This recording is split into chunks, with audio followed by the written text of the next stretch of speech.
तो इस वक्त बांग्लादेश में संकट है और इसी संकट के बीच मोहम्मद यूनुस को बांग्लादेश की सरकार यानी कि अंतरिम सरकार का प्रमुख बना दिया गया है। तीनों सेना प्रमुखों के साथ और प्रदर्शनकारी छात्रों के प्रतिनिधियों के साथ बैठक हुई, बातचीत हुई और उसके बाद राष्ट्रपति शहाबुद्दीन ने मोहम्मद यूनुस के नाम पर मुहर लगा दी है। तो दूसरी तरफ शेख हसीना भारत में मौजूद हैं। 48 घंटे के बाद शेख हसीना किसी देश में जाकर राजनीतिक शरण ले सकती हैं, लेकिन अगला कदम क्या होने वाला है शेख हसीना का, इस पर कुछ नहीं कहा जा सकता है। लेकिन इस वक्त बांग्लादेश में ताजा स्थिति क्या बनी है, रिपोर्ट के जरिए आपको दिखाते हैं।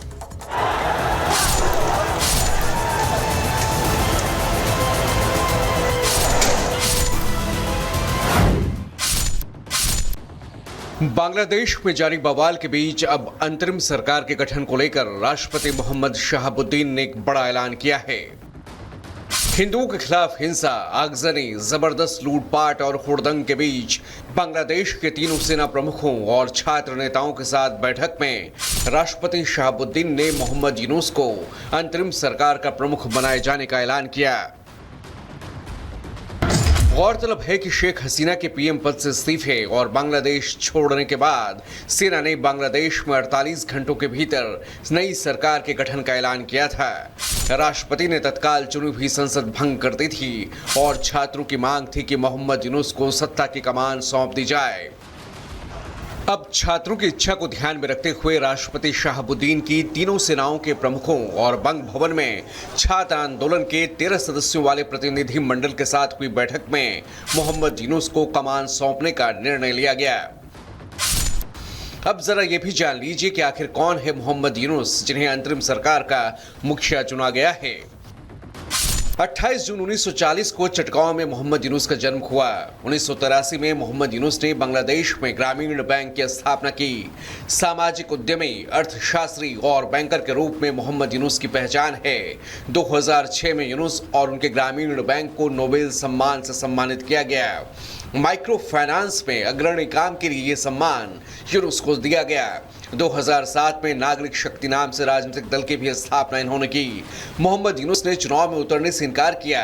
हालांकि हसीना सरकार के दौरान मोहम्मद यूनुस पर गबन के आरोप लगे।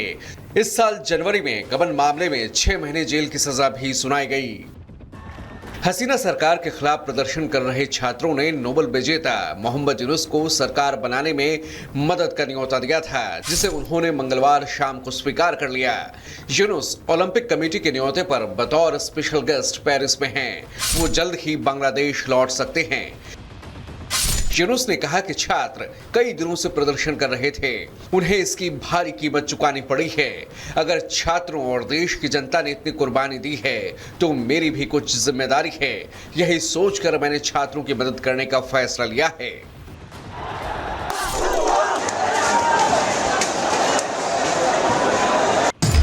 शेख हसीना के इस्तीफे और बांग्लादेश छोड़ने के बाद भी बांग्लादेश में बवाल जारी है। प्रदर्शन में अब तक 300 से ज्यादा लोगों की मौत हो चुकी है। हिंदू समुदायों और उनके धर्मस्थलों को चुन चुन कर निशाना बनाया जा रहा है। 11,000 से ज्यादा लोग गिरफ्तार किए जा चुके हैं। तो वहीं $10 बिलियन से ज्यादा का बांग्लादेश की इकॉनमी को नुकसान हो चुका है। बांग्लादेश के पूर्व विदेश मंत्री हसन महमूद और पूर्व राज्य मंत्री जुनैद अहमद पलक को मंगलवार को ढाका हवाई अड्डे पर हिरासत में लिया गया है, जब वो देश से निकलने की कोशिश कर रहे थे। बांग्लादेश के हालात पर सरकार की पैनी नजर है। संसद में सरकार ने ताजा हालात पर बयान भी दिया है। वहीं शेख हसीना भारत में ही हिंडन एयरबेस पर सेफ हाउस में हैं और 48 घंटों के भीतर उनके यूरोप के किसी देश में शरण लेने की खबरें सामने आ रही हैं। হাসিনার বিরুদ্ধে বলছেন আজকে শেখ হাসিনা না থাকলে বাংলাদেশ এতদূর আসতে পারত? অসম্ভব। কেউ কল্পনা করতে পারে নাই যে বাংলাদেশ এরকম উন্নতি করবে, এরকম উন্নয়ন হবে। ঠিক আছে, শেখ হাসিনার পর আপনাদের কি হবে সেটা আমারও চিন্তার বিষয় না, আমার পরিবারের আর চিন্তার বিষয় না। আপনারা বুঝবেন এটা আর আন্দোলন না। যখন পুলিশ হত্যা করা হচ্ছে, নিরীহ মানুষের উপর হত্যা করার কাণ্ড চলছে, মানুষের বাসায় আগুন দেওয়া হচ্ছে, জার্নালিস্টদেরকে হত্যা করা হচ্ছে, এটা হয়ে গেছে। वहीं अमेरिका ने भी लोकतंत्र का हवाला देकर अंतरिम सरकार में सभी पक्षों की भागीदारी सुनिश्चित करने का बांग्लादेश से अनुरोध किया है। So we're monitoring the situation in Bangladesh very closely. We have long called for respective democratic rights in Bangladesh, and we urge that the interim government formation be democratic and inclusive. We commend the army for the restraint they have showed. We encourage all parties to refrain from further violence and restore peace as quickly as possible. Bangladesh Bharat का सबसे बड़ा कारोबारी साझेदार है। 2020-21 में 10.78 billion अमेरिकी dollar का कारोबार हुआ। वहीं 21-22 में ये कारोबार 44% बढ़कर 18.14 बिलियन अमेरिकी डॉलर तक पहुंच गया। 22-23 के बीच भारत बांग्लादेश का कुल कारोबार 15.93 बिलियन अमेरिकी डॉलर रहा। इसके अलावा हाई स्पीड डीजल ले जाने में भारत बांग्लादेश मैत्री पाइपलाइन बेहद अहम है। भारत ने पिछले कई दशकों से बांग्लादेश की सड़क, रेलवे, बंदरगाहों को बनाने के लिए हजारों करोड़ रुपए दिए हैं, लेकिन बांग्लादेश में हालात खराब होने की वजह से कारोबार पूरी तरह ठप हो गए हैं। बॉर्डर पर सैकड़ों ट्रकों को रोक दिया गया है। इतना ही नहीं, बांग्लादेश में भारत की कई कंपनियों के दफ्तरों को बंद कर दिया गया है और कई अपनी दफ्तरों को बंद करने की तैयारी में है। जाहिर है बांग्लादेश के लिए आगे का रास्ता चुनौतीपूर्ण है और हिंसा की जो साजिश बांग्लादेश में रची गई, जिसका परिणाम शेख हसीना की सत्ता और देश से विदाई के रूप में सामने आया है, अब वो किस मोड़ पर जाकर थमता है, ये देखना होगा। Bureau report, Republic Bharat. Congress नेता सलमान खुर्शीद का बेतुका बयान सामने आया। कहा, भारत में भी बांग्लादेश जैसे हालात देखने में सब कुछ सामान्य दिख रहा, लेकिन अभी भी बहुत कुछ बचा। बांग्लादेश में नहीं थम रही हिंसा। मशहूर अभिनेता शांतो खान और उनके पिता की भीड़ ने पीट कर की हत्या। बांग्लादेश में हालात बेकाबू। त्रिपुरा के दौरे पर जाएंगे बीएसएफ डीजी दलजीत चौधरी। सीमा सुरक्षा को लेकर बैठक और बांग्लादेश के हालातों को लेकर विस्तार से चर्चा। बड़ोदरा में बांग्लादेशी छात्रों का हालचाल जानने के लिए इंटरनेशनल अफेयर्स डिपार्टमेंट ने की बैठक। मीटिंग में जानी छात्रों की स्थिति। मथुरा में एसटीएफ की बड़ी कार्रवाई। 1 लाख के इनामी को मुठभेड़ में किया ढेर और फरथाना में भी क्षेत्र में मुठभेड़ में मारा गया था पंकज यादव। यूपी के कुशीनगर में धर्मांतरण का मामला सामने आया है। इब्राहिम अंसारी ने हिंदू नाम रखकर शादी की। विवाह के बाद धर्म परिवर्तन का दबाव बनाया। यूपी के बुलंदशहर में एफडीए की टीम ने चाप बनाने वाली फैक्ट्री में छापेमारी की और 100 किलो दूषित चाप को नष्ट कराया। कार्रवाई से मिलावटखोरों में हड़कंप। कर्नाटक में एक और कांग्रेस विधायक पर सरकारी अधिकारी से पैसे मांगने का आरोप लगा है। केपीटीसीएल के सहायक अभियंता ने यह आरोप लगाया है।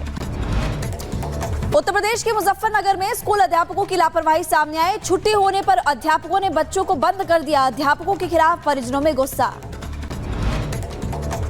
दिल्ली के द्वारका मोड़ में नाकाबपोश बदमाशों ने लूटपाट की। पैथोलॉजी लैब को निशाना बनाया गया है। लैब कर्मचारी के चाकू मारकर उसको घायल किया गया है।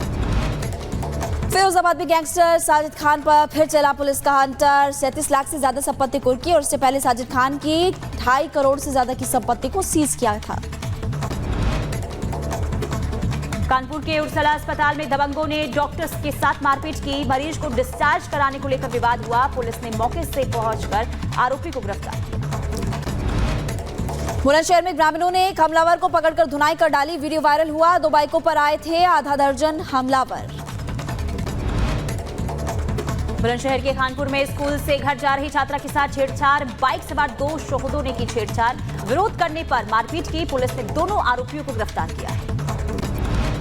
एमपी के शिवपुरी में डॉक्टर की दबंगई का मामला सामने आया। दलित युवक को जूते से पीटने का आरोप। वीडियो वायरल होने पर पुलिस ने डॉक्टर पर SC/ST एक्ट और मारपीट का मामला दर्ज किया।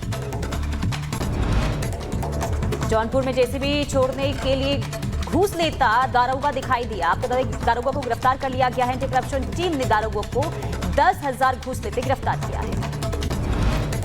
सुप्रीम कोर्ट के चीफ जस्टिस को धमकी देने वाला आरोपी गिरफ्तार। सोशल मीडिया पर चीफ जस्टिस को जान से मारने की धमकी का पोस्ट किया गया था। भीमसेना का जिलाध्यक्ष है आरोपी पंकज।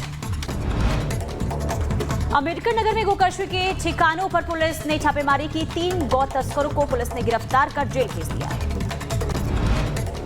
बदायूं डीएम की जीपी लगाकर तहसीलदार से 50,000 की ठगी। श्रीलंका के नंबर से तहसीलदार सुरेंद्र सिंह से ठगी हुई। तहसीलदार ने साइबर क्राइम थाने में मुकदमा